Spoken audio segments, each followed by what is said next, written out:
Hello friends, আসসালামু আলাইকুম। Welcome back to Molly's creation. কেমন আছো তোমরা? আশা করি আল্লাহর রহমতে ভালো আছো। আজ আমি তোমাদের জন্য মজাদার একটা নাস্তা রেসিপি নিয়ে এসেছি। ফুলকপি এখন কিন্তু একদম শেষ পর্যায়ে। ফুলকপি কিন্তু এখন রান্না করে খেতে গেলে গন্ধ লাগে, অনেকে তো খেতেই চায় না, বাচ্চারা অনেকে পছন্দ করে না। কিন্তু আজ আমি তোমাদের সাথে ফুলকপি দিয়ে এত মজাদার একটা নাস্তা রেসিপি শেয়ার করব।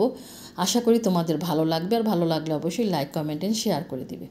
এখানে দেখো আমি একটা ফুলকপি নিয়েছি, একটা গাজর, দুটো আলু, আর হচ্ছে একটা চিকেন। তবে সম্পূর্ণ নিব না, আমি ফুলকপিটার থেকে অর্ধেক নিয়েছি। অর্ধেক নিয়ে দেখো কেটে টুকরো টুকরো করে নিয়েছি, একদম কেটে ধুয়ে পরিষ্কার করে নিয়েছি। আর চুলায় একটা কড়াই বসিয়ে দিয়েছি, এর মধ্যে পানি দিয়ে দিয়েছি। পানিটা যখন গরম হয়ে উঠেছে তখন আমি এর মধ্যে কেটে রাখা ফুলকপি দিয়ে দিয়েছি, আলুগুলো কেটে দিয়েছি বড় বড় টুকরো করে, গাজরও টুকরো করে দিয়েছি। দিয়েছি হাফ চামচ লবণ, হাফ চামচ হলুদের গুঁড়া, আর এর মধ্যে দিয়ে দিব 1 চামচ আদা পেস্ট আর 1 চামচ রসুন পেস্ট। এটা দিয়ে আমি সম্পূর্ণ পানির মধ্যে এটা মিশিয়ে নিবে মশলাগুলো। এভাবে নেড়ে দিব যেন ফুলকপি আলুর মধ্যে মশলাগুলো একদম সুন্দরভাবে লেগে যায়। এভাবে যদি তোমরা রেসিপিটা তৈরি করো, এটা ইফতারে তোমরা যেমন খেতে পারবে, বিকেলে নাস্তায় খেতে পারবে, এটা পোলাও দিয়ে খেতে পারবে, ভাত দিয়ে খেতে পারবে, এমন একটা রেসিপি। বাচ্চারা অসম্ভব পছন্দ করবে এই রেসিপিটা। তো যখন এরকম বলক চলে এসেছে, ফুলকপি আলুটা প্রায় অর্ধেকের মতন সেদ্ধ হয়ে গিয়েছে, 60% সেদ্ধ হয়ে গিয়েছে, তখন আমি মুরগির যে বুকের অংশটা অর্থাৎ ব্রেস্টের অংশ থেকে, দেখো একটা মুরগির ব্রেস্টের হাফ অংশ না, তার চেয়েও হাফ অংশ নিয়ে আমি এর মধ্যে দিয়ে দিয়েছি। একদম সুন্দরভাবে সেদ্ধ হয়ে গিয়েছে যখন, দেখো একদম পানি শুকিয়ে গিয়েছে, আমি কিন্তু পানি ফেলে দেইনি। পানি শুকিয়ে গিয়েছে, এ পর্যায়ে আমি চুলাটা বন্ধ করে দিয়েছি, দিয়ে ঠান্ডা করে নিয়েছি। এখন এই যে মুরগির এই ব্রেস্টের অংশটা থেকে আমি মাংসগুলোকে আলাদা করে নিব। এটা আমি ব্লেন্ডারে নিয়ে নিচ্ছি। ব্লেন্ডারে নিয়ে আমি এটাকে গুঁড়ো করে নিব। আমি কিন্তু কোনো পানি এখানে ব্যবহার করব না, একদম সম্পূর্ণ শুকনোভাবে আমি ব্লেন্ডারের যে অংশটা দিয়ে শুকনো মশলা অর্থাৎ মরিচ গুঁড়ো করে, সেরকম শুকনো মশলা যে গুঁড়ো করে সেটার মধ্যে আমি মুরগিটাকে অর্থাৎ চিকেনটাকে আমি এভাবে ব্লেন্ডারে ব্লেন্ড করে নিব। তো আর এই যে আলু, গাজর আর ফুলকপি, এটাকে ম্যাশার দিয়ে এরকম ম্যাশ করে নিব। হাত দিয়েও তোমরা ম্যাশ করে নিতে পারো, মেখে নিতে পারো, তবে ম্যাশার দিয়ে ম্যাশ করবো। আমি কিন্তু এটা যে এমনভাবে ম্যাশ করব না যে একদম গলে যাবে, অর্থাৎ ব্লেন্ডারে ব্লেন্ড করলে কিন্তু একদম পুরো মিহিন হয়ে যায়, সেভাবে হবে না। কিন্তু এটা একদম ভেঙে মোটামুটি এর ভেতরে যেন দানা দানা অংশ থাকে, সেভাবে আমি এটাকে ম্যাশ করে নিব। এই যে দেখো আমার ম্যাশ করা হয়ে গিয়েছে। আর এখানে চিকেনগুলো কিন্তু এই যে আমি একদম সুন্দরভাবে ব্লেন্ড করে নিয়েছি, একদম দেখো ঝুরঝুরে হয়ে গিয়েছে। তো চিকেনটাকেও আমি এর মধ্যে ঢেলে দিচ্ছি। সামান্য এক টুকরো মাংস দিয়ে কিন্তু এই মজাদার রেসিপিটা তোমরা তৈরি করতে পারবে। এখানে আমি হাফ কাপ পেঁয়াজ বেরেস্তা আগে করে রেখেছিলাম, পেঁয়াজের বেরেস্তা এর মধ্যে আমি দিয়ে দিয়েছি। এখন এর মধ্যে আমি 2 চামচ পরিমাণ কাঁচামরিচ আমি দিয়ে দিব, কাঁচামরিচ কুচি যেটা, সেটা আমি এর মধ্যে দিয়ে দিব। এরপরে আমি এর মধ্যে দিয়ে দিচ্ছি ধনিয়া পাতা কুচি, যেহেতু এখনও ধনিয়া পাতা আছে তো সেজন্য ধনিয়া পাতা কুচি দিয়ে দিয়েছি। এরপরে আমি এর মধ্যে দিয়ে দিব বেসন। এই বেসনটাকে আমি এখানে 3 টেবিল চামচ পরিমাণ বেসন দিয়েছি। বেসনটাকে আমি আগে 2-3 মিনিট একদম খোলা যে মানে তেল ছাড়া ভেজে নিয়েছি, যেন বেসনের মধ্যে কোনো গন্ধ না থাকে। এরপরে আমি এখানে 1 চামচ একদম উঁচু উঁচু করে 1 চামচ চাট মশলা দিয়ে দিয়েছি। এরপরে এর মধ্যে দিয়ে দিয়েছি 1 চামচ পরিমাণ চিলি ফ্লেক্স।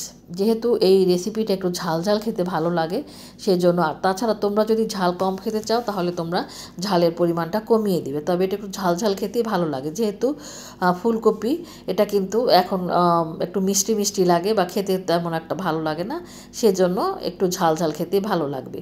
দিয়ে দিয়েছি এখানে কাবাব মশলা, এখানে 1 চামচ পরিমাণ কাবাব মশলা দিয়েছি। দিয়েছি হাফ চামচ পরিমাণ ভাজা জিরার গুঁড়া। এরপরে আমি এর মধ্যে দিয়ে দিব ধনিয়ার গুঁড়া। এখানে ধনিয়ার গুঁড়া দিয়েছি হাফ চামচ পরিমাণ। এরপরে আমি এখানে লবণ দিয়ে দিয়েছি 1 চামচ পরিমাণ। দিয়ে এখন খুব ভালো করে আমি সমস্ত উপকরণগুলো একসাথে মেখে নিব, যে ম্যাশ করা ফুলকপি আলু গাজরের সাথে। আর এভাবে যখন আমি মেখে নিব তখন কিন্তু আমার হাতের নিচে কিন্তু এটা একদম একটু দানা দানা হিসেবে পড়বে। তো এভাবে খুব ভালো করে মেখে নিতে হবে যেন মশলাগুলো খুব ভালোভাবে লেগে যায়। বন্ধুরা, এরকম অনেক রেসিপি আমার চ্যানেলে আছে, তোমরা চাইলে পরে সেই রেসিপিগুলো, নাস্তা রেসিপিগুলো দেখে নিতে পারো।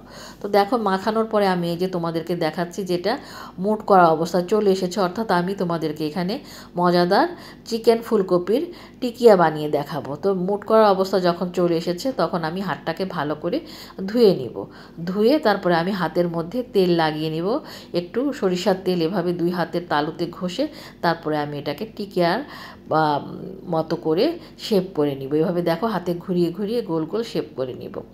অসম্ভব মজাদার এই টিকিয়াটা, ফুলকপি চিকেনের টিকিয়াটা। মানে কেউ বুঝতেই পারবে না যে এত অল্প চিকেন দিয়ে এত মজাদার একটা টিকিয়া রেসিপি তৈরি করা যায়।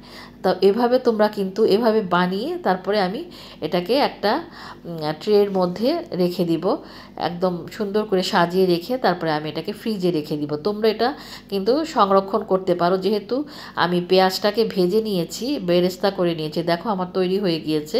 তো এটাকে এখন আমি ফ্রিজে রেখে দিব, একটু এটা যেন সেট হয় সেই জন্য আমি ফ্রিজে রেখে দিব। আর যদি তোমরা চাও যেটা সংরক্ষণ করে খাবে তাহলে কিন্তু ডিপ ফ্রিজে তোমরা এটাকে সংরক্ষণ করে খেতে পারবে।